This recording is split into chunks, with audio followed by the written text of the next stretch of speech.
इंदौर के बाणगंगा थाना क्षेत्र के भंगिया काकड़ में बारात में लाइट जाने के कारण दूल्हा पक्ष और दुल्हन पक्ष के बीच विवाद हो गया। विवाद इतना बढ़ा कि दोनों के बीच जमकर मारपीट हुई और बारात लौट गई, जिसके बाद दुल्हन पक्ष के लोगों ने बाणगंगा थाने पर शिकायत दर्ज कराई। एडिशनल डीसीपी राम स्नेही मिश्रा के मुताबिक 19 तारीख को क्षेत्र के भाग्या काकड़ में बारात आई थी, जिन्हें दुल्हन पक्ष की तरफ से नाश्ता कराया गया। इसके बाद लाइट चली गई, जिसे वापस आने में थोड़ा विलंब हो गया। इस दौरान शादी करवाने वाला पंडित भी कुछ समय देर से पहुंचा था, जिसके बाद दूल्हा पक्ष के लोगों ने विवाद शुरू कर दिया, जिसमें दूल्हा हेमंत, उसके पिता बाबूलाल, वहां उनके अन्य परिजन ने विवाद शुरू कर दिया। इस दौरान दुल्हन के पिता के साथ जमकर मारपीट की गई, घर का सामान भी तोड़फोड़ कर दिया गया और बारात लेकर लौट गए। पुलिस के मुताबिक बारात नागदा उज्जैन से आई थी। लाइट चली जाने के कारण पंडित के विलंब से आने के कारण यह सारा विवाद हुआ है। फिलहाल पुलिस ने वैधानिक धाराओं में दुल्हन की शिकायत पर मामला दर्ज कर आरोपियों की तलाश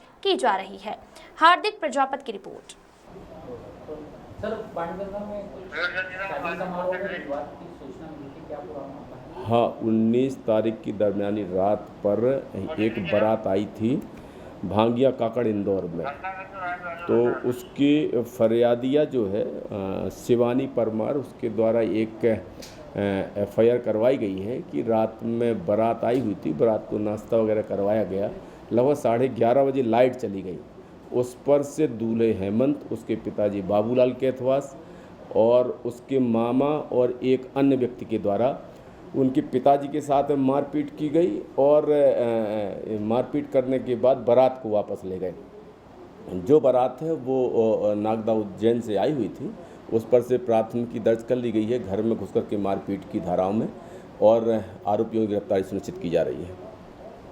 क्या विवाद की जो मूल वजह अभी तक सामने आई है कि वो जो पीड़िता के द्वारा बताया गया है कि एक तो 11:30 बजे के लगभग जैसे कुछ कार्यक्रम होने वाले थे, उस समय लाइट चली गई और पंडित जी थोड़े से विलंब से वहाँ पर पहुँचे। चूँकि शादियों का समय चल रहा है, तो ऐसी स्थितियों में उसको उस बात को लेकर के और बाराती पक्ष के लोगों के द्वारा मारपीट, घर में घुसकर के तोड़फोड़ की घटना कारित की गई है।